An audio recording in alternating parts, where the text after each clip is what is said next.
Hi. I haven't been here for very long, so it's really hard for me to gauge what is really hot, like scorching, and what isn't. I'm in no position to complain about the heat or sunshine. But we have been using our AC just because it feels like a sauna, which is why I thought if only one person is existing in the apartment, how hot could it really get, you know? But no, sometimes I have a hard time getting air in my system. Like sometimes I am fully like that. It's not relaxing. It's like a panic inhale. You're probably wondering what we're doing today.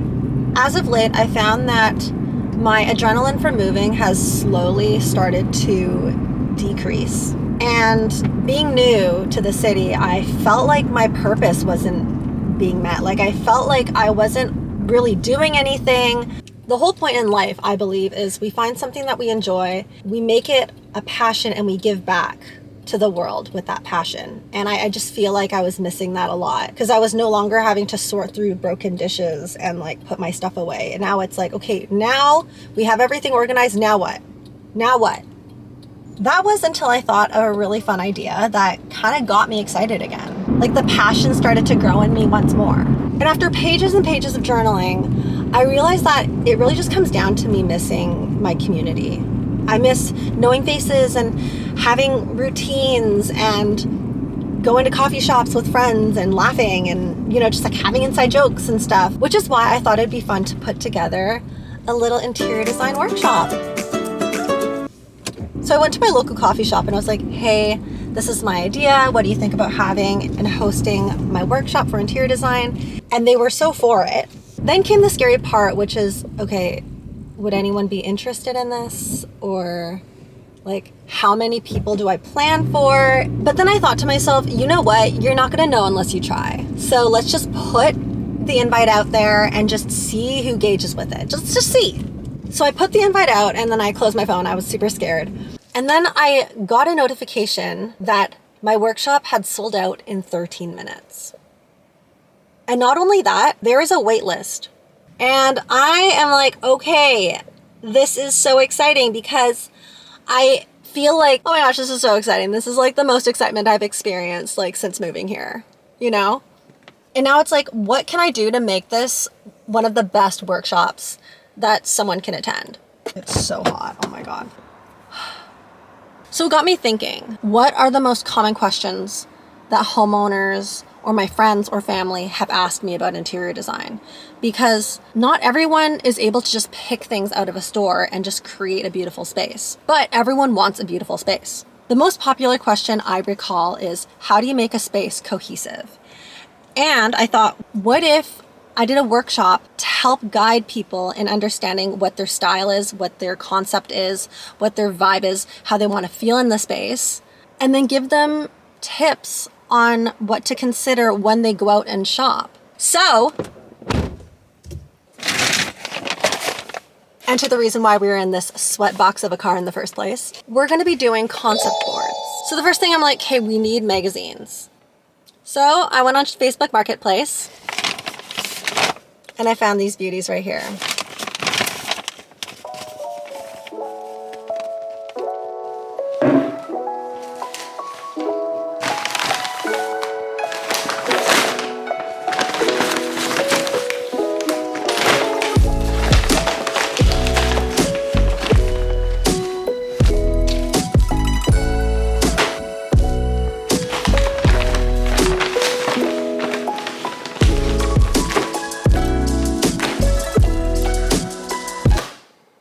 Hosting my first ever interior design workshop.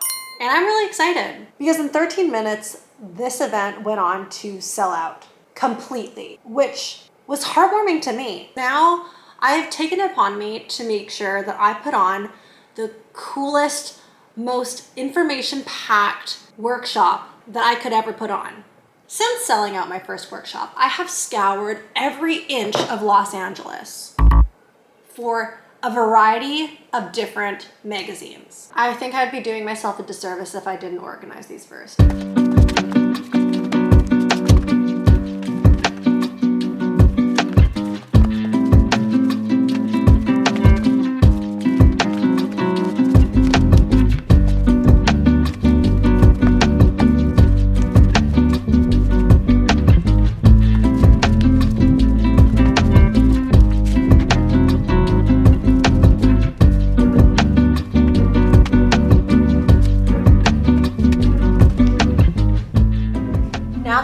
everything, let's have a look. We have some W magazines. L, classic fashion. Architectural Digest, because of course, like when you think about interior design, of course you think about AD. Some Nouveau, the Canadian Home Trends magazine. An abundance of interior design magazines, because honestly, who can go wrong? And then an assortment of magazines, which includes a blow-up life-size picture of David Beckham's face. Now, I'm not mad at this. I think a really key fundamental part about concept boarding is making sure that there's a variety. I actually really love the idea of bringing in different textures, different perspectives of life in a space. At the end of the day, concept is very subjective to who lives there. And it's really incredible how many different experiences and perspectives, opinions and likings and dislikings can come from a single person. Enter materials. I do believe that fashion and interior design are parallel to each other. There are a lot of elements that play into each other, like scale, color, contrast, and it's really gorgeous to notice it in both industries because they're not as different as what we might think. I do love the fashion space in concept development. And then the obvious, interior design, architectural digest editions. There are so many colors that play. Interior design and fashion are really interesting because fashion plays with color combos, a lot of scale, and a lot of other design elements. But something that I found that both fashion and interior design both melt together really perfectly with is colors, textures, and patterns. You see it on an article of clothing. Like, look at all of these colors, look at all these different textures in someone's outfit. This, but in a space, is what cohesion is. How does everything balance out? And I do believe that that's what's challenging to some people. It's being able to translate something from such a smaller scale, like a body, into a 300 square foot room, a 600 square foot room, a big, massive, open concept, a living room, kitchen, 1,200 square feet. You know what I mean? It's just like much bigger. And unfortunately, I feel like when you're looking at a body, you have that lens where you can see it all together versus when you're looking at a space, you could look at a space in different angles and you can be in different parts of the room and you can see a different perspective of it. The next thing I was planning on bringing up, but found it in Architectural Digest, are travel articles, environment articles, all of the worldly, naturally textured, botanical filled magazines are also really great to have because name a space that you've wanted to spend time in that didn't have a single plant in it. Oh wait, it doesn't exist. And that's because as humans, we are chemically attracted to anything that serves our environment. Anything that is inspired by nature because our ancestors, that's all they did was exist in the environment. I do believe that that's why humans, like we crave such natural elements in our homes, like a marble countertop, hardwood floors. All of those little details make a space go from cold to something a little warmer, something a little bit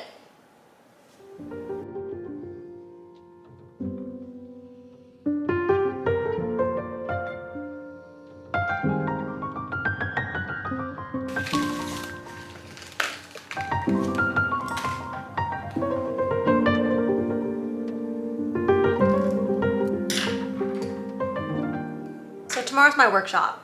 I'm so excited, but also at this point in time, I am extremely, extremely exhausted. My own doing. I was up till 4 a.m. last night. And now we are gonna put together the concept board templates. A name is something that could really be played with forever. So I don't wanna get too stuck on the name. Let's just start with, so I like to put an option for people. I would say maybe 3 to 5 words in a space that helps inspire their concept board. And I feel like having those words on the forefront before anything is cut out, anything is pulled, really helps build the foundation of the space. Now I know the majority of the paper is going to be for the cutouts that the participants are going to naturally find through the copious amounts of magazines that I have for them. So I don't want to write too much down here. But I also don't want it to be bare. Collect and then arrange or something. When I get a worksheet at an event, for me, I look for a few things. I look for guidance, but but I also look for independence. And I feel like there is that balance that needs to be reached, because for me, if I don't feel like there's enough guidance, then I'll feel overwhelmed. But if I feel like there's too much of it, then I get disinterested and I get bored. I know from experience that when someone goes into concept development, you find an abundance of items that you're inspired by. And through it all, I'm not a huge fan of throwing those items away. I don't believe in discarding just because this one picture doesn't go. And so, I don't know, I feel like maybe we can do something down here. Something that can house maybe the stragglers. Okay, so I forgot, I have paint swatches, so we'll write one of them down for paint. I'm just gonna pick material and texture because I do believe that those are broad, but also very inclusive as well.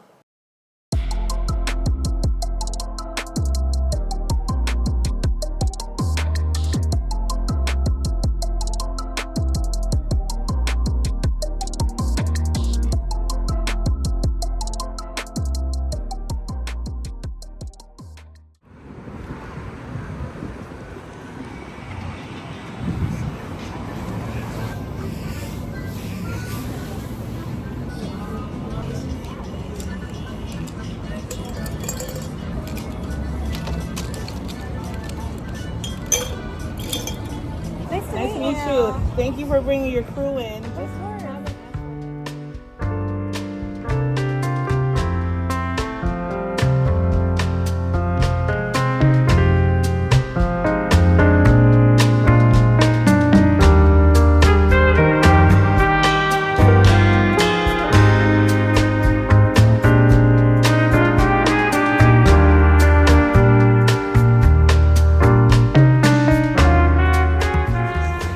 I'm all set up and the first participant has arrived.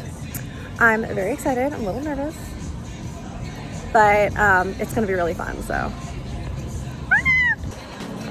So excited!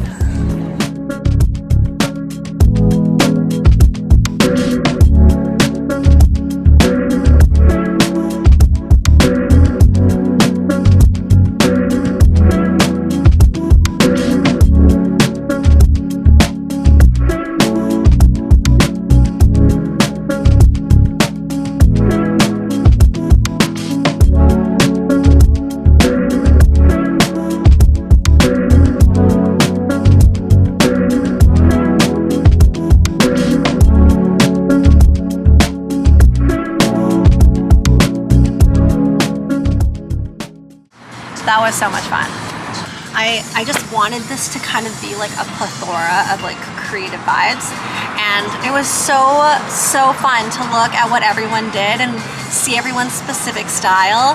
And yeah, it was really cool to see it all come together, because for me, I know I live in my own world of what I like for myself, especially if I'm designing for my space or I'm helping clients design their space, which really results in me being and taking on the forefront of a lot of the initial design work, naturally.